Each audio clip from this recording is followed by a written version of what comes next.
welcome to the Talking Crop podcast. My name is Kathryn Seebruck, and I'm a commercial agriculture educator with University of Illinois Extension, serving Daviess-Stephenson, and Winnebago counties. Talking Crop is a row crop production podcast with episodes occurring every other week during the growing season between May and September. In each episode, I bring on a guest speaker to discuss topics related to their areas of expertise. In today's episode, I'm joined by Travis Meteer, the Illinois Extension beef cattle specialist. Now you may be asking yourself, why have a beef cattle specialist on a crop production podcast? That's a great question, and it's because where I'm located up in extreme northwest Illinois, we are heavy in cattle production, with Joe Davis County consistently ranking first in head of beef cattle in Illinois, and many of these livestock producers are also row crop producers. Travis and I discuss how producers can extend the grazing season by stockpiling forage and by grazing cover crops and cornstalks. In the episode description, you'll find some articles from Travis that go into some detail on each of these strategies, as well as the PDF that we mentioned of cover crops that can be used for forage. This is a really great resource as it's essentially a one-stop shop for all the information you need on these species in terms of when to plant, what seeding rate to use, cautions relating to their use for forage, and so on. I also want to remind folks with crop insurance that the USDA Risk Management Agency has determined that cover crops can be grazed or chopped for silage, haylage, or baleage. For the next and penultimate episode of this season of Talking Crop, I will be joined by two researchers from the University of Illinois Crop Physiology Lab, Jared Fender and Sam Laskanich, to discuss their work on strip tilling and short corn. That episode will air on Wednesday, September 3rd. And now, please enjoy this episode of Talking Crop, How to Extend the Grazing Season with Travis Meteer.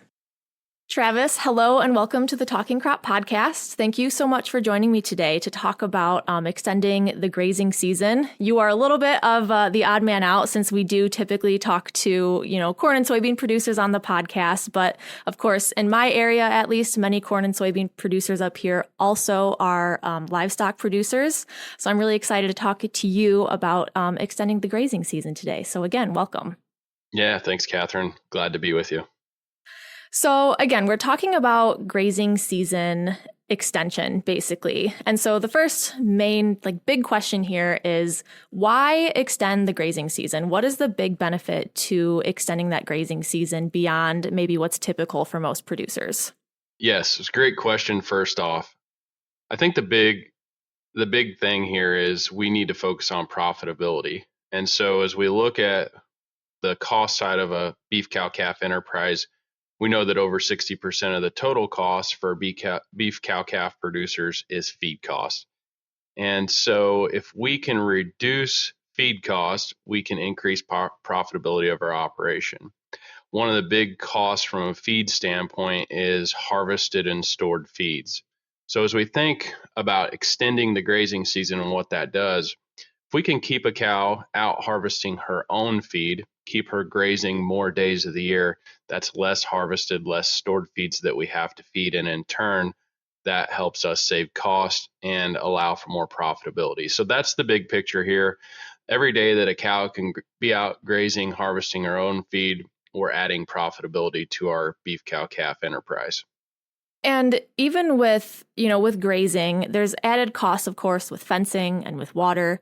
And so if you're extending the grazing season, you're extending the use of, these inputs essentially. So does extending the grazing season have a higher return then? Basically, do the costs weigh out positively, even when considering those extra added costs for fencing and water? Yeah. And I think that's, a lot of times people are like, well, when we look at the potential hurdles of extending the grazing season, sometimes there are thoughts that, well, maybe I don't have water on this field, or maybe I don't have the best fence here.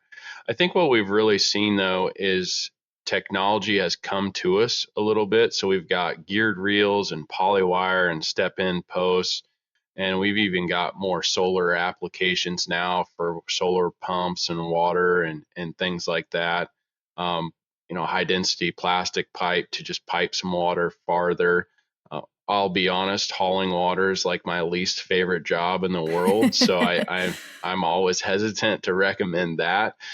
But in the big scheme of things, and we can talk a little bit about the economics of each practice as we get into them, but we know that for feeding hay, it's going to come out to about $2 a day. And so if we can graze something and allow that cow to harvest her own feed, in most cases, we're looking at something at 60 cents or less per head per day.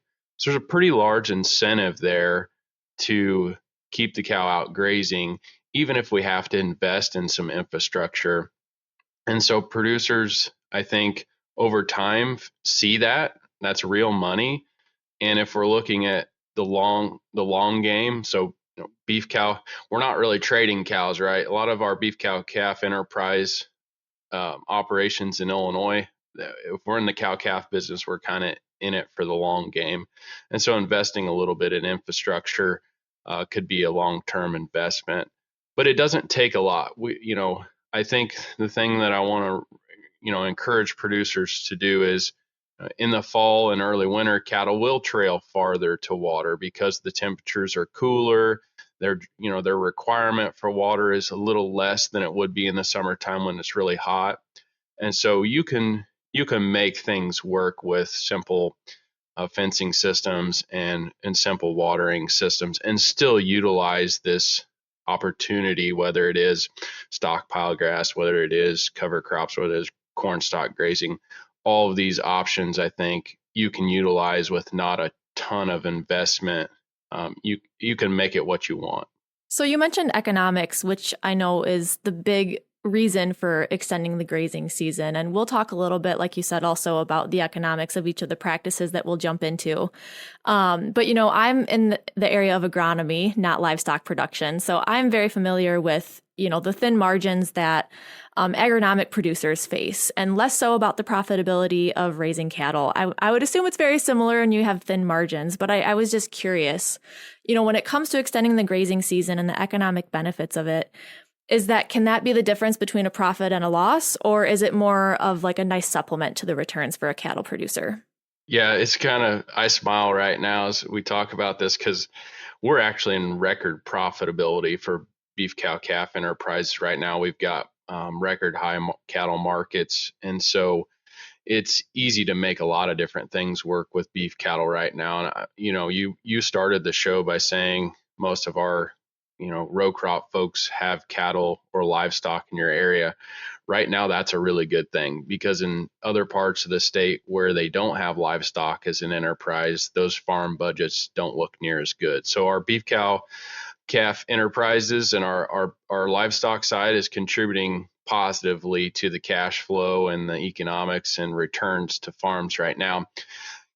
We're just in a part of the cattle cycle where we've got record low cow numbers, record low calves, supplied to the feed yard. So that's a big factor that's ongoing. And I think that's a big part of why we've seen record cattle prices and record profitability is because of where we are in the cattle cycle. So things change. But if we hit the rewind button and go back to 2020 and in the midst of COVID, we were having discussions about whether this was, the collapse of really all commodity markets. And I would say as anything, the livestock sector was hurt extremely bad. So we've gone, just here in the last 5 years, we've gone from super tough situations, a lot of red ink on our cattle operations to now we've got some profitability. But I guess to get back to the point, beef cow calf producers are not used to record profitability that we're seeing today. So I think, what we've preached for the longest time, and we know that these prices won't stay around forever. So it's really important to continue to focus on how can you control cost, how can you minimize cost to allow the most profitability in your cow calf operation as you can. And so these strategies, no matter what the cattle price are going to be valuable strategies to making sure that you're staying competitive in the market that you're in and that you're allowing yourself to be as profitable as possible. Awesome. So I'm glad that we'll be able to talk about each of these today. So hopefully whether, you're hurting or not in the future, you can, start now, but of course utilize it in the future to, to kind of buffer yourself in those, like you said, those market situations that might not be as profitable. So I want to talk about three main strategies for extending the grazing season. The first being stockpiling. I like the name of this one. I think it's a little bit of a misnomer because to me it sounds like you're stockpiling, stored feed, but that's not the case. So can you talk about what stockpiling is? Yeah. So when we talk about stockpiling, what we're really talking about is cool season grasses that we rest and allow them to grow, and is really about building that feed reserve in the pasture. And so every time we have to start the tractor and load the bale and take it to the feeder and feed it to the cow and take the net wrap off, that's a lot of labor, a lot of diesel fuel. If we can just move a fence and allow that cow to graze stockpiled grass, it's just a lower cost situation, and it's probably better for the land too if we think about it. So keeping the animals out on the land, keeping the nutrients where they are on the pasture instead of taking them off and transporting them to other places. So I would say that most conversations around stockpiling grass is probably focused on fescue, but you can stockpile most cool season forages. I think fescue dominates this conversation because of how well it holds its feed value into the winter. Many times, fescue gets a bad reputation as a forage because animals tend to not prefer it. It is poor palatability. And in the summertime, the endophyte infected fescue, or kind of the original Kentucky 31 fescue variety, contains an endophyte, which does cause vasoconstriction and reduce blood flow in the animal. That's the symptom. And a lot of times you'll see the tips of tails sloughed off of cows, maybe even the tips of their ears, and sometimes you'll have some lameness and foot problems in extreme scenarios. The grass is less palatable. It does have some side effects. And so in the summer, in the middle of our grazing season, it's probably the least preferred forage by those cows. And it can have some negative health impacts. When we get to that fall and early winter period, those side effects, those symptoms of fescue are gone. For the most part, in the fall, we're growing leafy tissue. We don't have a bunch of seed head present, which the seed heads tend to be a concentrated source of that endophyte. And so we've got this feed stuff that keeps very well. The palatability in the fall is better, and the cows will go to it because those symptoms of exacerbating heat stress or reducing blood flow are less negative to the cow when the temperatures are cooler. And so, everybody wants to kind of dislike fescue as a grass in the summer, but it really shines in the fall and early winter period.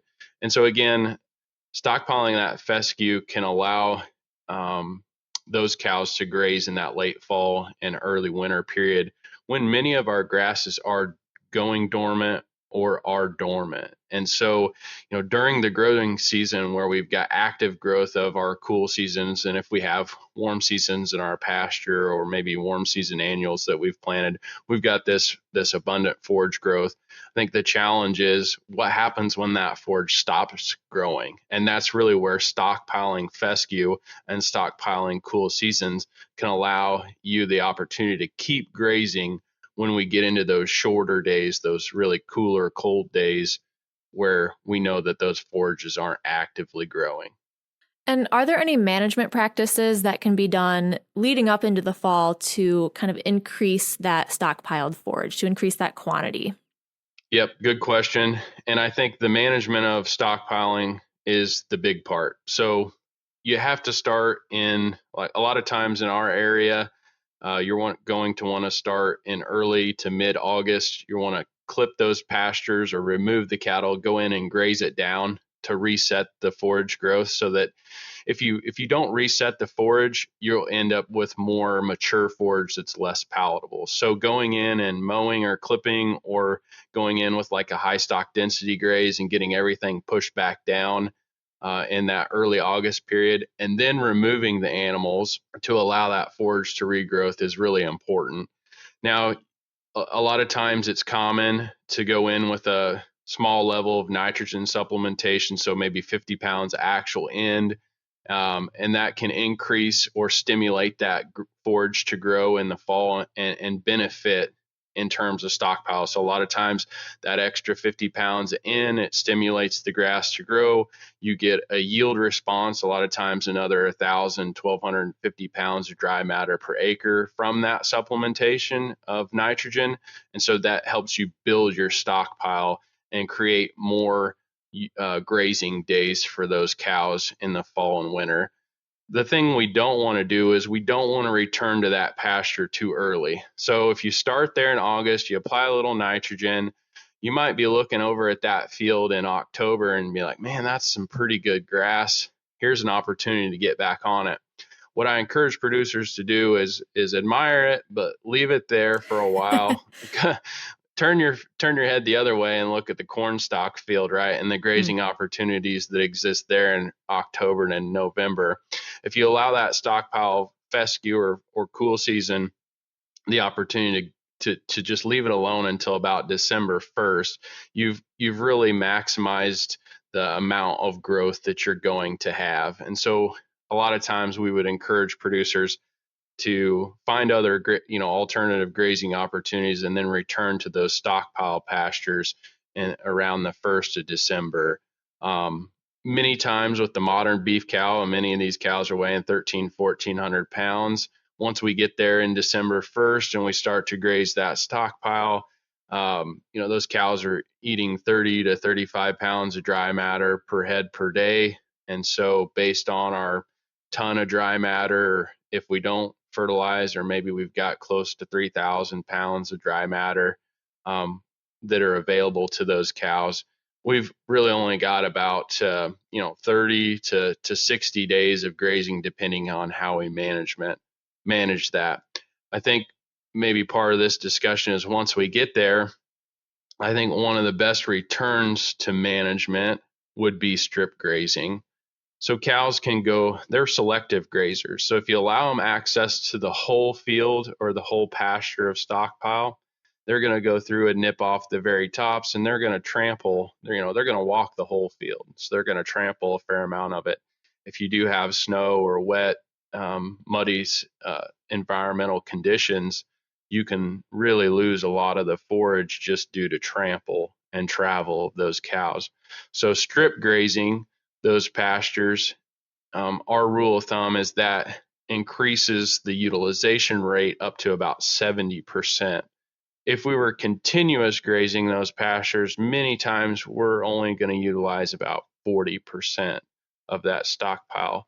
So if we're investing that not only our time, but maybe even some fertilizer, we want to maximize that grazing day by increasing the utilization. So again, I would recommend that producers plan to strip graze, and you can develop a strip based on your time. It doesn't have to be a daily move. You can allocate more forage if you can't be there every day to move the fence, but just allowing them access to the whole thing, you're going to lose more of your feed value and your dry matter to trample. So we want to utilize it with strip grazing.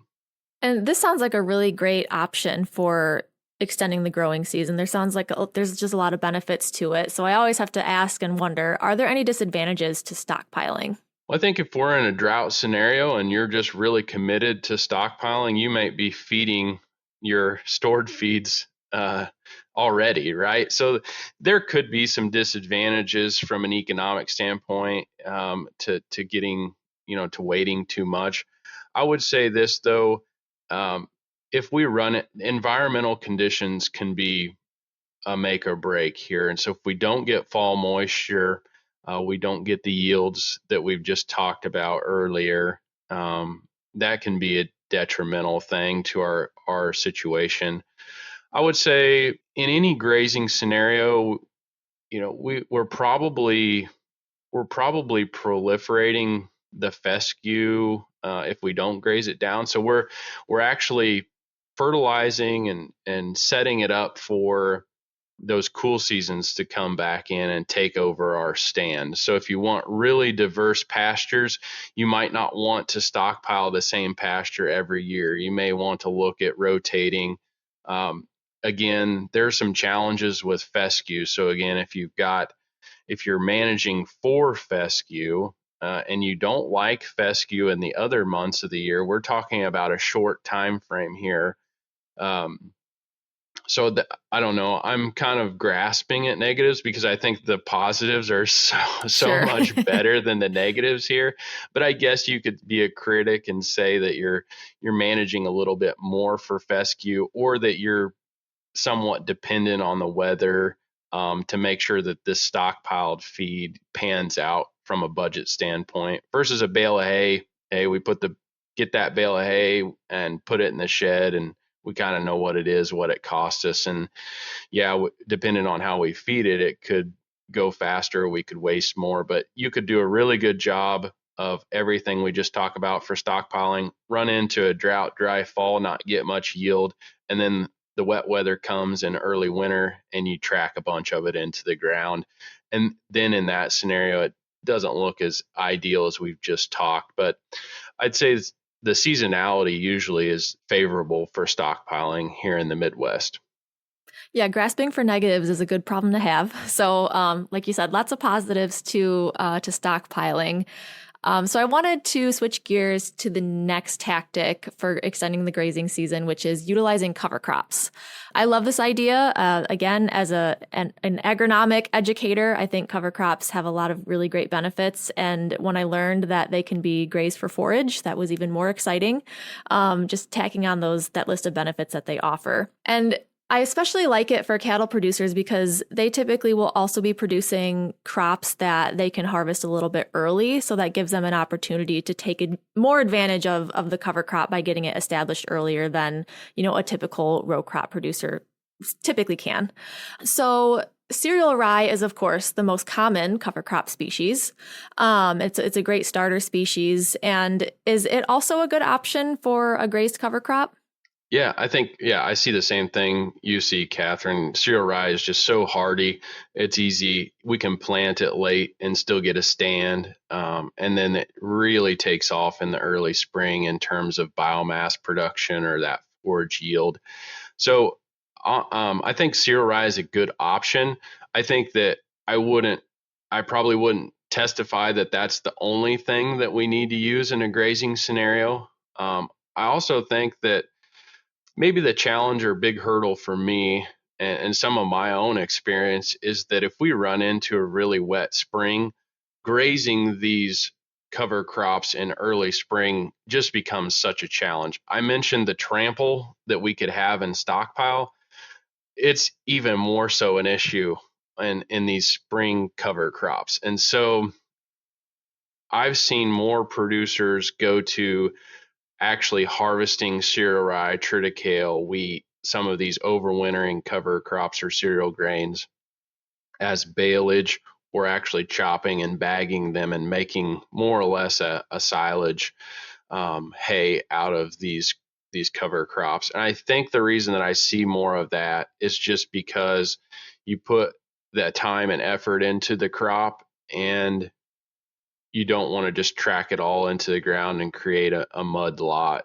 And so I think that becomes the challenge. We can stock less cows per acre to try to trample less, but this cereal rye grows so fast, you almost can't have enough cows out there if the conditions are right. If you run into the start of a dry, like in West Central Illinois this year, we started out a little dry, and it was great weather to graze that overwintering cover crop, and you could almost not have enough cows out there to keep up with the growth. And so I think that there's just whatever Mother Nature throws you, it's another thing to manage. It's hard to predict. We can't predict the weather. I think what we were really trying to do, though, and I want to back up quite a ways, we're trying to stop soil erosion. I think in most times. Now we may have a plethora of cover crop goals and benefits, and grazing or forage production might be one of them. But I think in the very simplest form, we're trying to plant something that's going to grow and hold the soil. And so that is something we can accomplish with cereal rye. And then if we get the forage side out of it, whether we can graze it if the conditions are right, or if we have to go in and maybe mechanically harvest it once it grows up for baleage. I think there's options there. We just need to have some flexibility as a producer. If you're planting it and you're only going to be able to harvest it by grazing, you just need to be aware that there's probably you need to have an exit strategy if the weather conditions aren't fit for grazing. Right. And it's funny because, in row crops and talking to farmers about cover crop education, we always harp that you have to have a management plan in place to get those benefits. And it sounds like that's definitely the case, even if you are utilizing cover crops as a forage. So you have to have a plan in place before that cover crop is even in the ground. So I think you made a really great point about understanding what options you have for termination and making sure you're managing that appropriately so that that termination option isn't going to turn around and shoot you in the foot, so to speak. So I think that was a great point to make. Yeah, I want to chime in real quick. Yeah. I think it's important to be clear. I'm a huge fan of using cover crops for forage. Oftentimes in our conversations with producers, we lay out the worst case scenarios for them right in our conversations so that they're not taken back or that they're not prepared for these worst case scenarios. We want to put everything on the table for them. But from my lens and my view, I think the beef cattle producers that I'm working with and livestock owners that are using cover crops to produce forage, they have this step ahead of everyone else because, like I mentioned, not only are there benefits to reducing soil erosion and some soil health goals, but we're getting forage production off of this really highly productive land that we have. And so it's almost an off-season crop. Yes, it requires management. Yes, it requires time, labor, thought, all of the things that a crop requires. But it's an opportunity to not have to go out and find more hay acres. It's an opportunity to not have to worry about producing or buying more feed on someone else's land. And land cost is so high. How can we better utilize the acreage that we have? I think cover crops are a big answer there, especially if we can use it for livestock feed. Sure. Yeah, those are great points. Like you said, we are kind of doom and gloom sometimes when it comes to talking to producers because we do want to be upfront and, make sure it doesn't always sound like rainbows and sunshine, because we want to make sure that everyone understands the risks. But like you said, there's myriad benefits to these. And one of the things with cover crops that can be a little bit overwhelming, especially for someone just starting out, is the many options that there are and understanding which ones are going to be best for your situation. Are there any resources available that producers can utilize to help make those decisions a little bit easier? Yeah, I think we've got a good resource on our website. It's a resource that we call our cover crop forage guide. It's a listing of a lot of different species of cover crops, and at one glance, it has seeding rates, it has planting depths, it has some pros and cons and some comments and cautions on that simple guide. And what I think it really sets you up to do is to at one glance, you can know the basics about several cover crop species, and then that prepares you to have, I think, a more detailed conversation with your team. So if you're talking to your local extension agent or you're talking to your seed supplier or your agronomist, it just prepares you to have that conversation with your team to see what potential opportunities are there. And then, as always, we would encourage in a grazing scenario, look at mixes, right? So not just one variety or species, but look at different options to get as much diversity into your system as possible.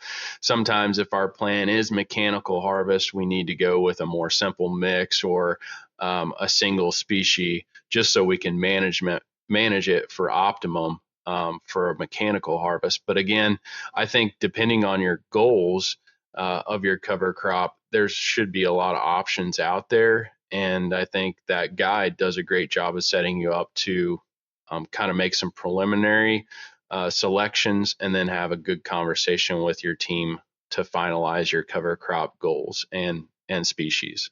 Yeah, that sounds like a great resource, and we will definitely link that for listeners in the episode description, so it's very easy to find. So moving on from cover crops, I know you did already kind of mention some of those disadvantages in the beginning, so I know you're a fan of them, so I'm not going to make you grasp for negatives again. But moving on from cover crops into the third tactic for extending the grazing season, which is grazing corn stalks. My first thought was that this method maybe sounds like the most convenient since, like I said in the beginning, many who raise livestock also probably have a row crop operation. So my question there is there wide adoption of corn stalk grazing? It's a good question. I wish I could say yes, but unfortunately, we've really just seen more concentration within our farming operations. And so I think most people you would talk to in Illinois would tell you that over the last decade or two that we've seen, more fences taken out, folks farming the ditch and getting every tillable acre that they can. And just we know that I just mentioned in the beginning, we're at record low cow numbers. So we've got less livestock around, less cow numbers. And so unfortunately, grazing corn stalks, I think, is not as widely used as it should be.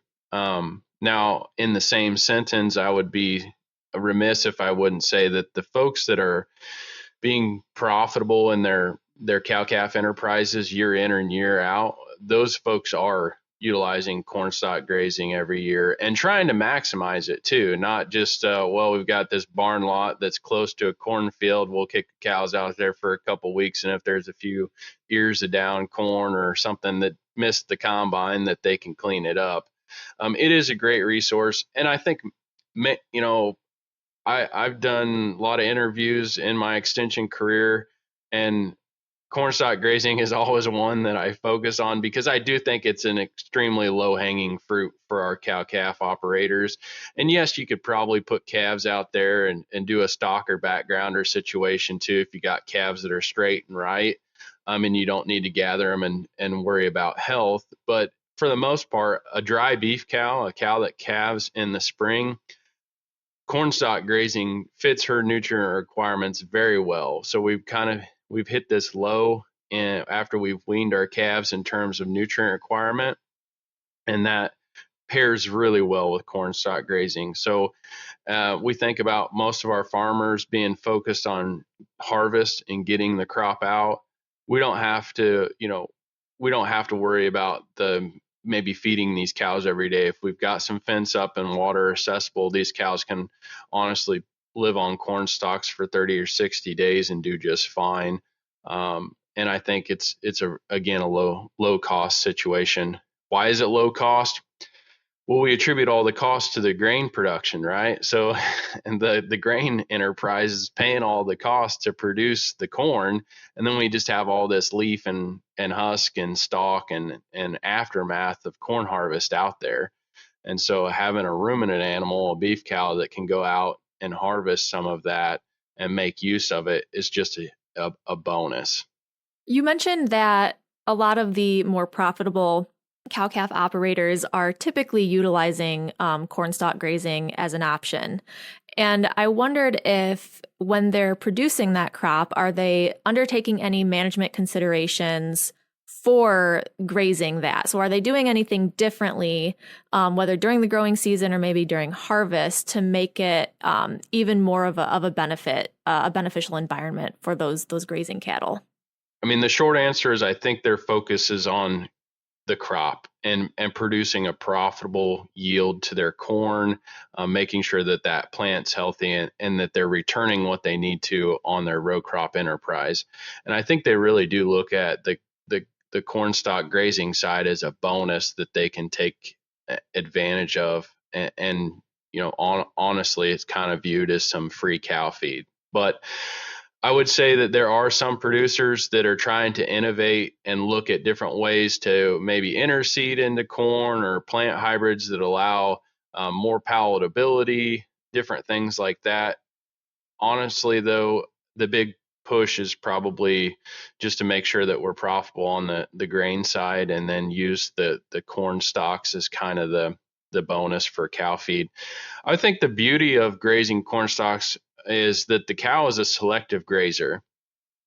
And so we can kick cows out and we can allow that cow to eat what she wants. And so initially that cow is going to select any remaining grain and then the husk and then some of the leaf. And really cows don't eat stalks. We talk about grazing corn stalks, but they actually don't really eat the stalk portion because it's the least palatable, it's the least nutrient dense. And so oftentimes people think, well, man, I don't want my cows out there taking everything off. That's important nutrients and organic matter for my fields. These cows, they're going to return 70 to 80% of everything that they consume right back to your cornfield in a much more nutrient available form. And so they're not taking all the biomass off of these fields in a grazing scenario. They're kind of picking through there, getting the best, most nutritious parts and putting it right back on your cornfield in the form of manure. And so the benefits there, I think, are huge. As far as like catering to the cow, I would actually say we don't need to do much of that. We just need the cow to go out there and work for us, and she can utilize that crop residue, that aftermath, and help us out and putting some good nutrients back on the field in the form of manure while she grazes. So there are some probably fringe benefits of if we got waterways or field edges, those cows will take that grass and convert it to. We got to be careful if we've got watering spots or shade that we could concentrate some nutrients there, but it's not a huge issue at all. And I think, again, just back to the fact that cows are really an incredible creature at utilizing a low quality feed and converting it to a protein, and then in the byproduct of that is the manure production that they produce. I could go on and on all day about the things that I think cornstalk grazing is a benefit to, but I think the simple message here is grow your corn, utilize those cows to kind of get a bonus from that crop residue. And I think it will benefit your system too. That's a great way to get animals back on the land. The rumen microbes that come from the back end of a cow are great for your soil too. There's so many other benefits, like I said, that we can continue to talk about, but it's a simple way to get livestock back on your land without having to grow another crop. You're just utilizing the leftovers of your corn crop. Yeah, so this tactic of grazing corn stalks sounds like a really best of both worlds situation for someone who's producing both cattle and corn. So I think that's great. And so one last question for you, Travis. I know that you also are a livestock producer. So I was curious, of these different options that we've talked about, do you utilize any of these and have any special preference towards any of them? Yeah, try to use all of them. Cornstalk grazing is probably my favorite. I don't know. There's maybe just some nostalgia there a little bit. We've grazed corn stalks, I feel like, my whole entire life. It's always something that I felt like personally, when I get to the fall, I get cows kicked out on corn stalks. I feel like I couldn't have enough cows. I could take way more cows than what I have. And it's just it seems like a great spot for a beef cow in central or really in all of the Midwest. Right. And it's a good thing. Stockpiling, yes, we have some pastures that we're always focused on stockpiling so that we can graze farther into the winter. On my own operation, a lot of times I'll have stockpile grass, and then we'll move into bale grazing once the stockpile is gone. And then we have some cattle located in a different area where we do have to haul some feed to them. But we generally are utilizing a low cost feed. In many cases, we're actually getting it's basically a byproduct of the seed corn industry. So we're bringing nutrients on our farm through basically a husklage product that's the byproduct of the seed corn industry. And so we try to keep our cows, happy, but also in a low cost setting. As far as cover crops go, we've experimented, and I have with a lot of different things. We definitely have used cereal rye for grazing in the past. And like I say, some years it's awesome. Some years I feel like we are trampling too much. We've grown triticale and chopped and bagged triticale for winter feed and had success with that. We've had sacrifice paddocks where we use covers like pearl millet, sorghum Sudan grass to rehab those areas and continue to grow some forage in the summer on our sacrifice paddocks where we do feed. And that's been moderately successful. You're really dependent on kind of the summer weather and conditions there on the success. And then oats and turnips, if we can get those on timely, I think that's kind of always a struggle in our area. 2 bushel oats and 3 to 4 pounds of turnips is a great option if we can get it on in mid-August, which sometimes, depending on the growing season, can be a challenge. But that can really make an awesome fall forage grazing opportunity as well. So the other thing I would just say is, like, we didn't really talk much about triticale, but I think if you're going to mechanically harvest a cover crop, cereal rye matures so fast. You could be 3 days away from a great forage, and then 3 days later, it's almost like straw. It just matures so fast. So if you're mechanically harvesting, I would say look more towards triticale just for the longer harvest window. But yeah, we try to utilize all of these things along with some better pasture management during the growing season, even if it's just some rotation in our pastures. And it's hard in central Illinois not to overstock your pastures, I think, sometimes because land is so expensive, but making sure that you're keeping an appropriate stocking rate, that can be a big help to extending the grazing season too. Because if you're overstocked and you're out of grass in the end of July, it's just a real uphill battle to make up for that.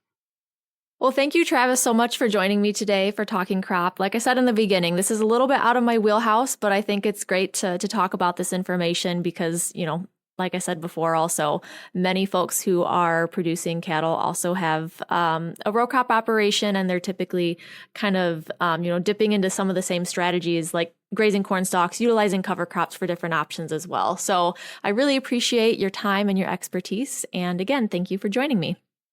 Yeah, I've enjoyed our conversation. And the last thing I would say is if producers have more questions about beef cattle, my contact information is online, and we do have a website. If you just simply search University of Illinois beef cattle, our U of I extension website will pop up, and there's a lot of resources available for producers to check out as well.